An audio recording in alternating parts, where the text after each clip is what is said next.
20 లక్షల ఉద్యోగాలు 5 లక్షలు కల్పిస్తాము, లేదంటే వాళ్ళందరూ నిరుద్యోగ గుర్తిస్తామని చెప్పి హామీ అధ్యక్ష. వీళ్ళు చెప్పినట్టుగా దాదాపు సంవత్సరం అయిపోతుంది అధ్యక్ష. ఈ 5 సంవత్సరాలు 4 లక్షల ఉద్యోగాలు అయిపోయి ఉండాలి అధ్యక్ష, లేదంటే వాళ్ళందరూ నిరుద్యోగ బుద్ధి ఇచ్చి ఉండాలి అధ్యక్ష.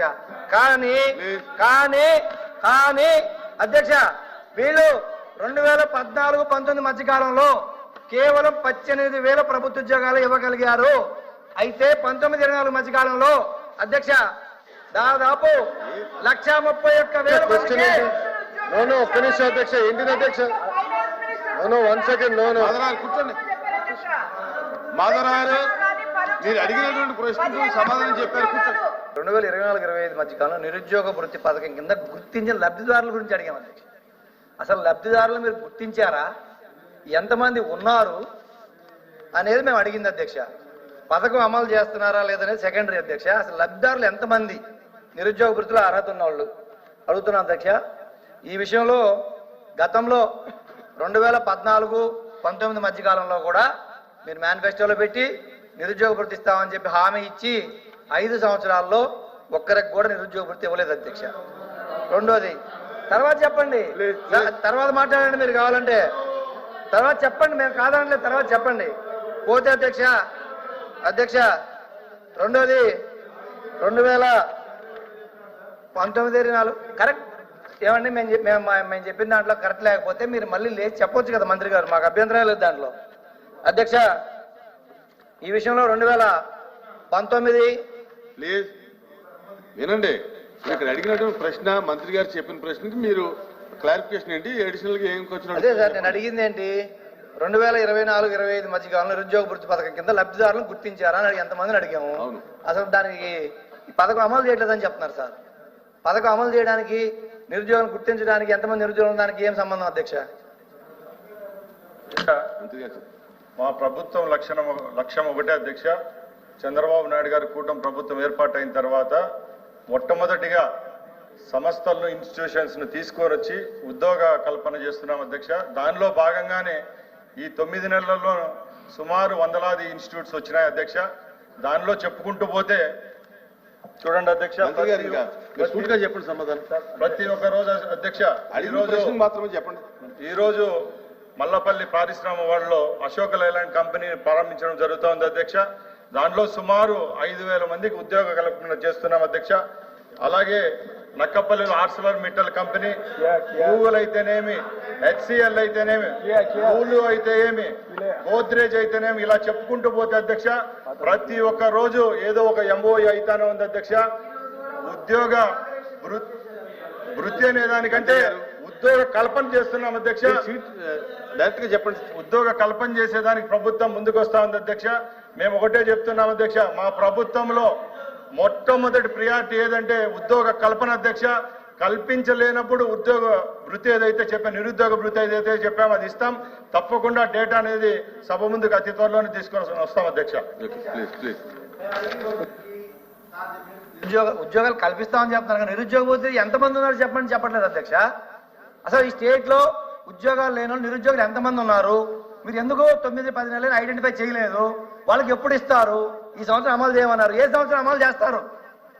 సూటిగా అడిగా నేను, దానికి సమాధానం చెప్పండి అధ్యక్ష దయచేసి. సార్ నేను ఒకటే చెప్తున్నా, క్వశ్చన్ చదివానండి. మీరు అడిగింది ఏంటంటే క్వశ్చన్ ఇది 24-25 మధ్య కాలంలో నిరుద్యోగ వృత్తి పథకం కింద గుర్తించిన లబ్ధిదారులు వివరంలో ఏమని అడిగారండి మీరు.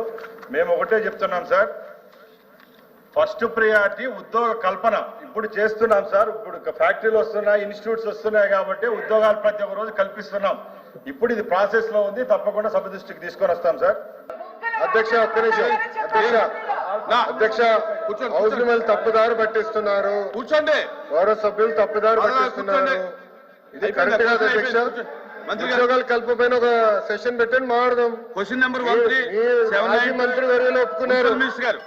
మున్సిపల్ మినిస్టర్ గారు, మహిళల భద్రత అనేది ఏ ప్రభుత్వానికైనా ప్రథమ ప్రాధాన్యత ఉన్న అంశంగా ఉండాలనేసి నేను భావిస్తున్నాను అధ్యక్ష.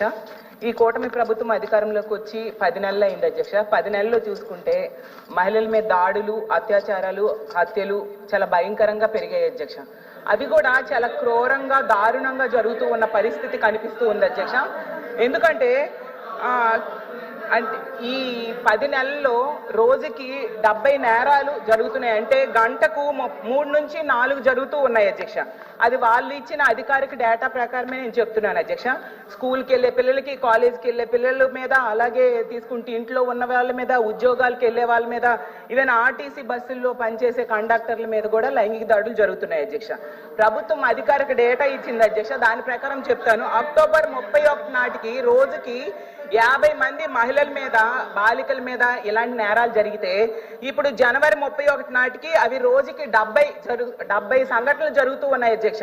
అది ప్రభుత్వమే ఇచ్చింది అధ్యక్ష, నేను సొంతంగా చెప్పింది కాదు అధ్యక్ష. ఎందుకంటే జూన్ నుంచి 31 వరకు ఈ రాష్ట్రంలో మహిళల మీద, చిన్నారుల మీద జరిగిన నేరాలు మన గౌరవ మంత్రివర్యులు చెప్పారు 16,809 నేరాలు జరిగాయని. అంటే 240 రోజుల్లో 16,809 నేరాలు అంటే 70 మంది రోజుకి ఇలాంటి అఘాయిత్యాల బారిన పడుతూ ఉన్నారు అధ్యక్ష. గతంలో ఇదే సమావేశాల్లో గత సమావేశాల్లో 150 రోజుల్లో 7,393 నేరాలు మహిళలపై, చిన్నారులపై జరిగాయని చెప్పారు అధ్యక్ష. ప్రభుత్వం చెప్పింది. అంటే 150 రోజుల్లో అంటే రోజుకి 50 మంది పైన ఇలాంటి సంఘటనలు జరిగాయి. అంటే అప్పటికి ఇప్పటికీ ఎంత పెరిగాయి మనం అర్థం చేసుకోవచ్చు అధ్యక్ష.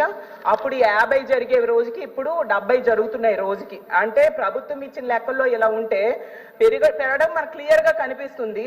మరి మంత్రి గారు, గౌరవ మంత్రి గారు తగ్గాయని చెప్పడం ఎంతవరకు సమంజసమని అడుగుతున్నాను అధ్యక్ష. అసలు ఎంత క్రూరమైన, ఘోరమైన నేరాలు జరుగుతున్నాయంటే అసలు ఈ అసెంబ్లీ సమావేశాలు జరుగుతున్న టైంలోనే మనం చూసాం. కృష్ణా జిల్లాలో అయితే గన్నవరం మండలంలో అధ్యక్ష ఒక 14 ఏళ్ల మైనర్ బాలికని 4 రోజులు సామూహిక అత్యాచారం అధ్యక్ష. చాలా దారుణం. ఈ రోజు పేపర్లో వచ్చింది అధ్యక్ష, చూడండి ఎంత దారుణంగా జరిగిందో. అలాగే ముచ్చుమరి సంఘటన మనం చూసాం. 9 ఏళ్ల మైనర్ బాలిక మీద ఎంత ఘోరంగా హత్య చేసి, మొక్కలు చేసి విసిరేసారి మన అందరం చూసాం అధ్యక్ష. వీటన్నిటికీ మెయిన్ కారణం ఏంటంటే మద్యము, అలాగే గంజాయి, మత్తు పదార్థాలు అధ్యక్ష. వీటిని నివారించకపోతే అధ్యక్ష ఆడబిడ్డలు రోడ్డు మీద తిరిగే పరిస్థితి ఉండదు అధ్యక్ష. అసలు వీటి వలన అసలు ఆడపిల్లల పాలిట ఇవి శాపంగా మారుతూ ఉన్నాయి అధ్యక్ష. మద్యం అయితే విచ్చలవిడిగా దొరుకుతుంది అధ్యక్ష. వీటిని కంట్రోల్ చేయాల్సిన అవసరం ఉంది అధ్యక్ష. బెల్ షాప్స్, ఎనీ టైం మద్యము, వీటిని కంట్రోల్ చేయాలి అధ్యక్ష. అయితే ఇంకొకటి ఉదాహరణ, మద్యం ఎంత ఘోరంగా ఇలాంటి నేరాలకు కారణమవుతుందో ఉదాహరణ కూడా చెప్తాను. శ్రీకాకుళం జిల్లాలో మొన్న జరిగింది అధ్యక్ష. SSR పురంలో అయితే ఒక మహిళని మద్యం మత్తులో భర్త కత్తితో పొడిచి చంపేశాడు అధ్యక్ష. అంటే ఇంత దారుణమైన సంఘటనలు జరుగుతున్నాయి అధ్యక్ష. అసలు ఈ సంఘటనలో 70% నేరాలు మద్యం మత్తులోనే జరుగుతున్నాయి అధ్యక్ష. అసలు వీటిని మద్యాన్ని గనుక, గంజాయిని తగ్గిస్తే ఖచ్చితంగా ఈ నేరాలు 80% తగ్గిపోతాయి అధ్యక్ష. ఇంకో విషయం ఏంటంటే ఇలాంటి నేరాలకి అధ్యక్ష రెండే సొల్యూషన్స్ అధ్యక్ష. కఠినమైన శిక్షలు ఉండాలి. రెండోది ఏంటంటే ఇవి జరగకుండా నివారించాలి అధ్యక్ష. కఠినమైన శిక్షణ ఉండాలనేసి గతంలో జగన్మోహన్ రెడ్డి గారు దిశ చట్టము శాసనసభలో ఆమోదం చేసి కేంద్రం దగ్గరికి పెడితే అది పెండింగ్ లో ఉంది అధ్యక్ష. అధ్యక్ష నేను క్వశ్చన్ అడగలేదు అధ్యక్ష. అడగండి. ఇంకోటి ఏంటంటే నివారణకు కూడా దిశ యాప్ ని తీసుకొచ్చారు అధ్యక్ష. ప్రభుత్వం నేను వినడం జరిగింది. దిశ యాప్ ని పేరు మార్చి శక్తి యాప్ అని పెట్టారు. చాలా సంతోషం అధ్యక్ష. ఏదో ఒక యాప్ పేరు మార్చినా పర్వాలేదు, మహిళల భద్రత కోసం ఉండాలి అనేసి మేము కోరుకున్నాము. గతంలో వీళ్ళు విమర్శించిన అదే దిశ యాప్ ని శక్తి యాప్ గా పేరు మార్చి పెట్టడం చాలా సంతోషం, మేము స్వాగతిస్తున్నాం అధ్యక్ష.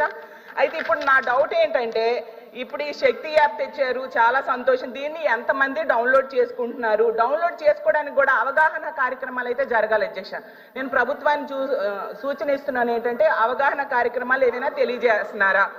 అలాగే ఎక్కువగా లైంగిక వేధింపులు పాఠశాలలో జరుగుతున్నాయి అధ్యక్ష. అయితే ఈ లైంగిక దాడుల నుంచి కాపాడడానికి ఏవైనా అవగాహన కార్యక్రమాలు పాఠశాలలో ఏర్పాటు చేస్తున్నారా? అలాగే మహిళా కళాశాలలు, పాఠశాలలు దగ్గరగా, విద్యా సంస్థల దగ్గరలో బెల్ షాప్స్ ఇలాంటివన్నీ ఉన్నాయి అధ్యక్ష.